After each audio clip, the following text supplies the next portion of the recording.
Hi, ಎಲ್ರಿಗೂ ನಮಸ್ಕಾರ. ಸುರುಚಿ ಸುವಿಚಾರಕ್ಕೆ ಸ್ವಾಗತ.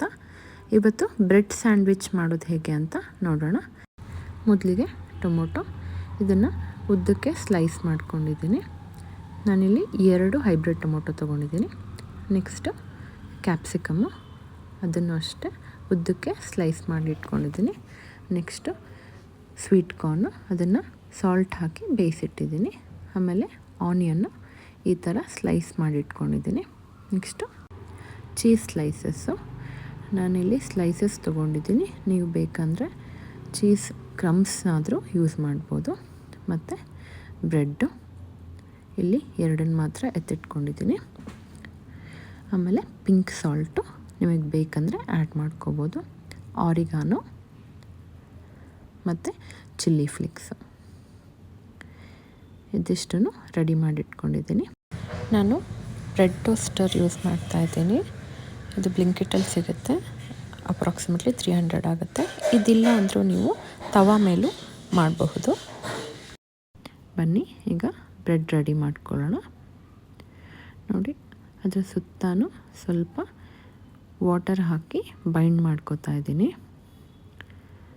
ಯಾಕಂದರೆ ಹಾಕಿರೋ ಇಂಗ್ರೀಡಿಯೆಂಟ್ಸ್ ಎಲ್ಲ ನಾವು ಮೇಲೆ ಬ್ರೆಡ್ ಮುಚ್ಚಿ ಕ್ಲೋಸ್ ಮಾಡುವಾಗ ಈಸಿಯಾಗಿ ಹೊರಗೆ ಬರಬಾರ್ದು ಅಂತ. ನೋಡಿ, ಈ ಥರ ನಿಮಗೆ ಹೇಗೆ ಬೇಕನ್ಸುತ್ತೆ ಅಥವಾ ಯಾವ ಇಂಗ್ರೀಡಿಯೆಂಟ್ಸ್ ಜಾಸ್ತಿ ಬೇಕನ್ಸುತ್ತೆ ಅದ್ರ ಪ್ರಕಾರ ನೀವು ಜೋಡಿಸ್ಕೋಬಹುದು.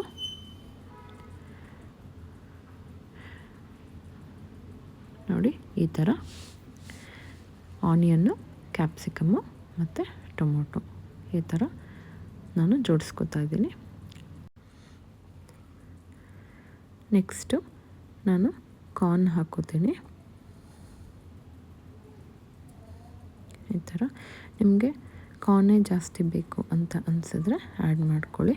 ಇಲ್ಲಿ ನಾನು ಕಾರ್ನ್ಗೆ ಸ್ವಲ್ಪ ಸಾಲ್ಟ್ ಹಾಕಿ ಬೇಯಿಸಿಟ್ಕೊಂಡಿರೋದ್ರಿಂದ ನಾನು ಸಾಲ್ಟನ್ನು ಸ್ವಲ್ಪ ಕಡಿಮೆನೇ ಹಾಕ್ತೀನಿ. ವೆಜಿಟೇಬಲ್ಸ್ಗೆಲ್ಲ ಸಾಲ್ಟ್ ಅಷ್ಟು ಇರೋದಿಲ್ಲ ಅಂತ ಹೇಳಿ. ನೆಕ್ಸ್ಟು ಆರಿಗಾನೋ, ಇದನ್ನು ಸ್ವಲ್ಪ ಆ್ಯಡ್ ಮಾಡ್ತಾಯಿದ್ದೀನಿ. ನೆಕ್ಸ್ಟು ಚಿಲ್ಲಿ ಫ್ಲೇಕ್ಸು, ಇದನ್ನು ಅಷ್ಟೇ ನಿಮಗೆ ಎಷ್ಟು ಬೇಕನ್ಸುತ್ತೆ ನಿಮ್ಮ ಟೇಸ್ಟಿಗೆ ಕರೆಕ್ಟ್ ಅನಿಸೋಷ್ಟು ಆ್ಯಡ್ ಮಾಡ್ಕೊಳ್ಳಿ. ಈಗ ಅದರ ಮೇಲೆ ಇನ್ನೊಂದು ಬ್ರೆಡ್ನ ಕ್ಲೋಸ್ ಮಾಡೋದಕ್ಕೆ ರೆಡಿ ಮಾಡ್ಕೋತಾ ಇದ್ದೀನಿ. ಅದನ್ನು ಅಷ್ಟೇ ಎಡ್ಜಸ್ಸು ಸ್ವಲ್ಪ ವೆಟ್ ಮಾಡ್ಕೊಂಡಿದ್ದೀನಿ. ಈಗ ಒಂದು ಚೀಸ್ ಸ್ಲೈಸ್ ತೊಗೋತಾ ಇದ್ದೀನಿ. ನೋಡಿ, ಅದನ್ನು ಕವರ್ ಮಾಡ್ತಾಯಿದ್ದೀನಿ. ಥರ ಅದ್ರ ಮೇಲೆ ನಾವು ವೆಟ್ ಮಾಡಿ ರೆಡಿ ಮಾಡಿದ್ವಲ್ಲ ಆ ಬ್ರೆಡ್ ಪೀಸ್ನ ಇಟ್ಟು ಸೈಡಲ್ಲಿ ಸ್ವಲ್ಪ ಜಂಟಲಾಗಿ ಪ್ರೆಸ್ ಮಾಡ್ತಾಯಿದ್ದೀನಿ. ಇದನ್ನು ಟೋಸ್ಟರಲ್ಲಿ ಸ್ವಲ್ಪ 2 ಕಡೆ ತುಪ್ಪ ಅಥವಾ ಬೆಣ್ಣೆನ ಸ್ಪ್ರೆಡ್ ಮಾಡ್ತಾಯಿದ್ದೀನಿ. ನೋಡಿ, ಬ್ರೆಡ್ ಸ್ವಲ್ಪ ಶೇಪಲ್ಲಿ ಜಾಸ್ತಿ ಇರೋದ್ರಿಂದ ಹೊರಗಡೆ ಬರ್ತಾಯಿದೆ. ಅದನ್ನೆಲ್ಲ ಪ್ರಾಪರಾಗಿ ಸೆಟ್ ಮಾಡ್ಕೋಬೇಕು. ಇಲ್ಲ ಅಂತಂದರೂ ಪ್ರಾಬ್ಲಮ್ ಇಲ್ಲ. ನಿಮಗೆ ಎಡ್ಜಸ್ ನೋಡಿ ಈ ಥರ ಹೊರಗಡೆ ಬರುತ್ತೆ. ಆಮೇಲೆ ನೀವು ಅದನ್ನು ಬೇಕಂದರೆ ಕಟ್ ಮಾಡ್ಕೋಬೋದು.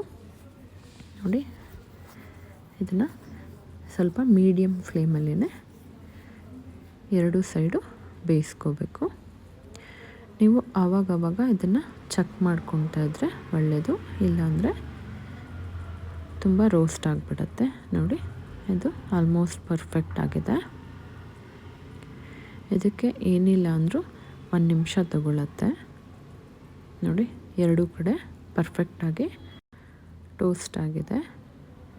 ನೋಡಿ, ಈ ಥರ ಹೀಗೆ ಆವಾಗವಾಗ ಚೆಕ್ ಮಾಡ್ತಾಯಿರಿ. ನಿಮಗೆ ಪರ್ಫೆಕ್ಟ್ ಕನ್ಸಿಸ್ಟೆನ್ಸಿ ಬಂದಮೇಲೆ ಇದನ್ನು ತೆಗೆದಿಟ್ಕೋಬೋದು. ಇದೇ ಥರ ನಾನು ಇನ್ನೊಂದನ್ನು ರೆಡಿ ಮಾಡ್ಕೋತಾ ಇದ್ದೀನಿ. ನೋಡಿ, ಈ ಥರ ಇದನ್ನು ಮಾಡೋದಕ್ಕೆ ತುಂಬ ಟೈಮು ಬೇಕಾಗೋದಿಲ್ಲ. ಮತ್ತು ಈವ್ನಿಂಗ್ ಸ್ನ್ಯಾಕ್ಸ್ಗೆ ಮಕ್ಕಳು ತುಂಬ ಇಷ್ಟಪಡ್ತಾರೆ. ಕ್ಯಾಪ್ಸಿಕಮ್ಮು ಮತ್ತು ಆನಿಯನ್ನು, ಟೊಮೊಟೊ ಎಲ್ಲ ವೆಜಿಟೇಬಲ್ಸು ನಾವು ಆ್ಯಡ್ ಮಾಡ್ದಂಗೆ ಆಗುತ್ತೆ. ಈ ಥರ ಎಕ್ಸ್ಟ್ರಾ ಇರೋ ಎಡ್ಜಸ್ನ ನೀವು ನೈಫಿಂದ ರಿಮೂವ್ ಮಾಡ್ಕೋಬೋದು.